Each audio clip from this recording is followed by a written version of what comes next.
Hey, Coach, so excited you found us on YouTube. Couple things. First of all, go subscribe. We put a new video out every day. Not everyone will be the one you want, but it will give you a notification. Hit that little bell. Second thing is go over and check out teachhoops.com for coaches who want to get better. Videos, resources, mentoring, office hours, one-on-one calls, you name it. We've got it. Let us help give you some banners and put them in your gym. Let me help you do that. Go over and check it out, teachhoops.com. Let's head off to the video. All right, welcome to Coaching Youth Hoops.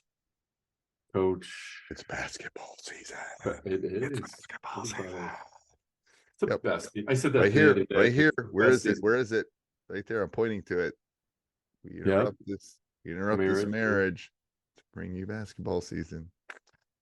My wife knows. I'm coaching two teams. I'm coaching 7th and 8th grade girls and 8th grade boys this year. So that's a new one. 8th grade boys. That's interesting. I know you gave up your head coaching job. I did. Yeah. I know. Yeah. We're gonna have to talk about that at some point. We're gonna have to talk about the difference between the two.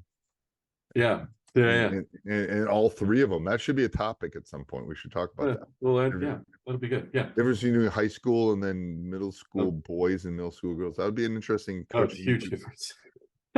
Huge difference. Even all right, before we jump in, we want to give a shout out because we've been doing it all month about our Facebook group. Go over and check out Coaching Youth Hoops. I think it's the #1 Coaching Youth Hoops basketball Facebook group. Well, I love it because I do. The discussions are awesome. A lot of great coaches in there. It's a safe, clean environment, so to speak. You police it really well. I do. It's my job. Yes. Yeah. No, it's good.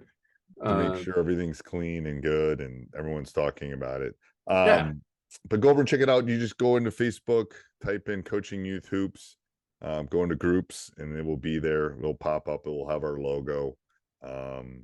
Answer a couple questions. I'll approve you. Good to go. And you'll love it. You can ask questions on there. You can ask anonymous questions. I'm sure I'll approve it if it's appropriate.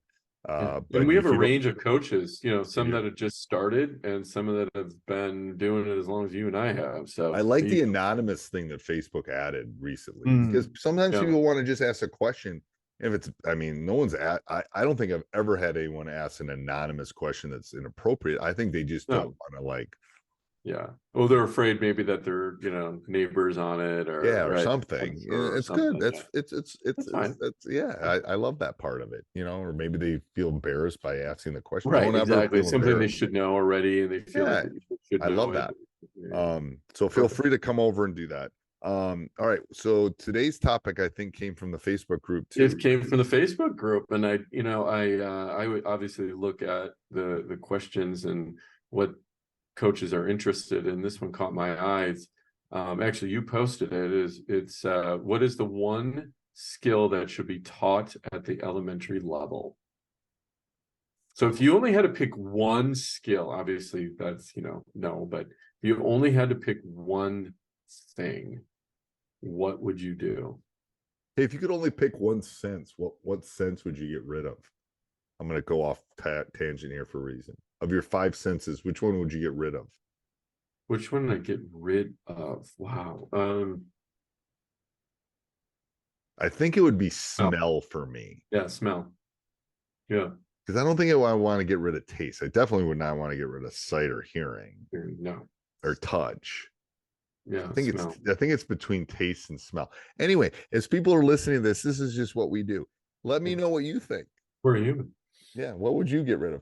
Anyway, so going back to the original question of which, because that's what made me think about it. We had this discussion in stats class today or 2 days ago about which sense would you get rid of. But going back to the question asked, I personally think that it would be ball handling or dribble. If I could only pick one skill, because I think passing is a strength issue, which at the elementary school level you don't always have. I think shooting, I've seen so many shots change from 3rd grade to 9th grade just because they're not strong enough. Their form isn't where it needs to be. but I think dribbling is that one thing that you can, working on both hands. If I only had to pick one skill, Mhm. now I'm not considering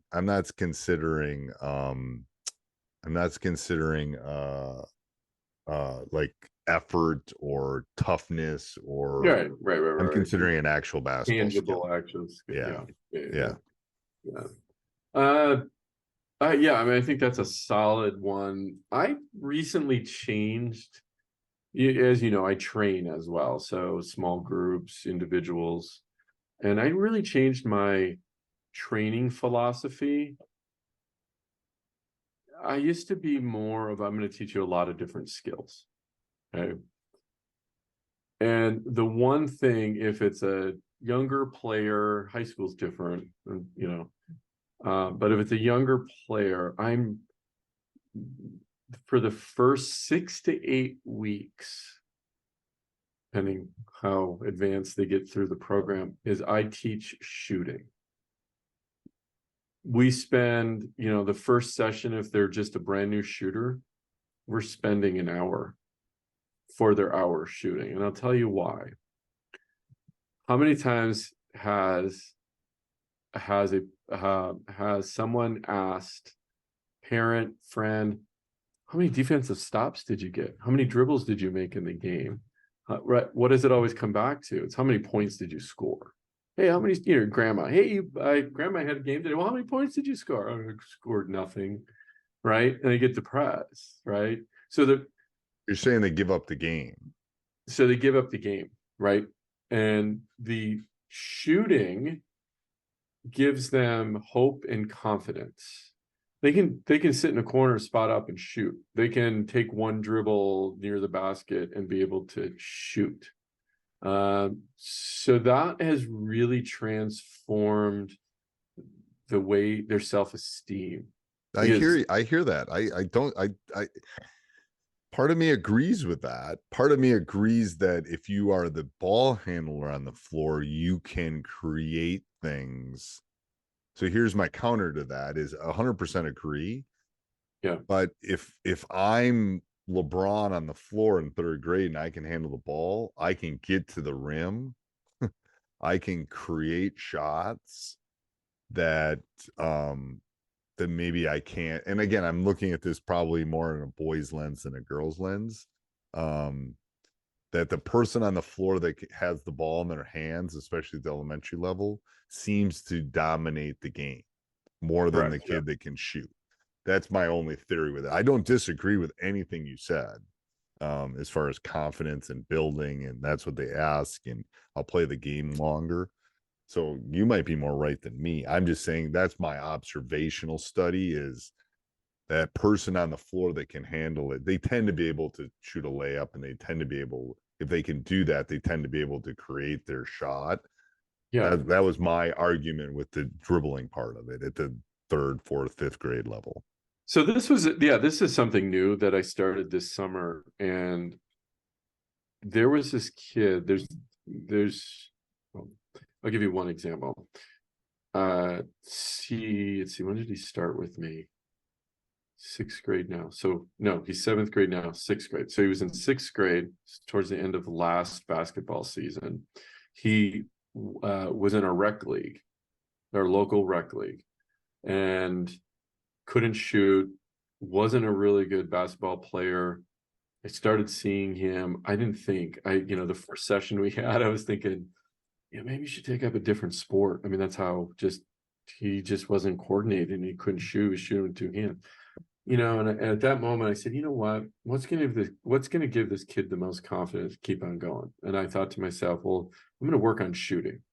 So we worked on shooting. This kid, I cannot get him out of the gym now. This fall, so from May to November, he has you would never know that he couldn't shoot in May. Literally couldn't shoot, and couldn't play, couldn't dribble. And now, like I said, he tried out for we talked about this before, the American team for our local CYO. He was in the top 10 kids out of 50 boys in his age, top 10. No, he didn't end up making it. And the reason he didn't end up making it, from May to June, we worked on shooting, ball handling. He dominated on 2 and 2, dominated on 3 and 3. He didn't know how to play the game yet. I'm like, that's okay. That's okay. You just really started playing, but you should feel confident you made the top 10. Now, shooting gave him the confidence to continue because he saw the ball go in. Right. And that's the only reason I started there. And I'm like, okay. Now, I also have a 3rd grade girl, tiny little thing, can do layups, can shoot the ball. And, we're going to the next level already with her. Right. So I don't know. I think it's going to depend on the kid. Now that's at the micro level. We're talking maybe now we're your youth team and what fundamentals, definitely ball handling. Definitely. I have just seen that strength in shooting on a 10-foot hoop when they're 9, and then when they're 17, there's just that change of, you tend to see a lot of this, and yeah, it's just purely observational. I don't disagree. I don't disagree with that. I think what it takes is a lot of reps to shoot the ball correctly. Yes. But like I said, I have a 3rd grade girl who can shoot the ball, and she's a tiny little thing. She can do layups. Now she can't. It's not shooting threes, and we just started working on regular layups because at that age, they move up the line on a layup. She can hit the rim and make maybe 1 out of 5 right now. Right. But she knows how to shoot with her legs the way you should be shooting. Yes. She has the proper form already. Right. Amazing. Right. Anyway, but yeah, pivoting, I think it's like some footwork stuff in there.